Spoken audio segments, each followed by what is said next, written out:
ঈসা আলাইহিস সালামের নানির দোয়া উল্লেখ করেছেন, যিনি ইমরাতে ইমরান হিসাবে পরিচিত কোরআনে। তিনি আল্লাহর কাছে দোয়া করেছেন, দোয়া করে বলেছেন, রব্বি ইন্নী নাযারতু লাকা মা ফি বাতনি। আল্লাহ, আমার গর্ভে যে সন্তান আছে এটাকে আমি মান্নত করলাম। কিসের জন্য মান্নত করলাম? আপনার ঘরের খেদমত করবে বাইতুল মাকদিসের। মান্নত করছেন মসজিদে দিবেন, এর মাধ্যমে তিনি মূলত আল্লাহর কাছে ছেলে সন্তানের দোয়াই করেছেন।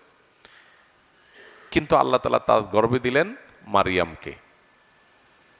গর্ভের সন্তান প্রসব করার পর তখন তিনি আল্লাহর কাছে বললেন, আল্লাহ, আমি তো মানত করছিলাম ছেলের, এখন তো যেটা হয়েছে এটা তো মেয়ে। তো আল্লাহ বললেন, তুমি যে ছেলে চেয়েছ, আমি যে মেয়ে দিছি, তোমার সেই ছেলে আমার এই মেয়ের সমানও না। কিন্তু এমন এক মেয়ে আল্লাহ দিছে যে যার গর্ভে ঈসা আলাইহিস সালামের মতো নবীর জন্ম হয়েছেন। যাদের ছেলে হয় না, সব মেয়ে হয়, তারা মনে করে এটা ছেলে হলে বোধহয় মনের দুঃখটা শেষ হইতো। যদি ছেলেটা অমানুষ হয় আর নাকে রশি দিয়া ঘোরানোর মতো পরিস্থিতি হয়, তখন যা বুঝে যে হায় হায়, এটা হওয়ার চাইতে তো না হওয়াই ভালো ছিল। তো এই জন্য এই বিষয়গুলোকে আল্লাহর উপরে ন্যস্ত করাটাই হলো বুদ্ধিমানের কাজ।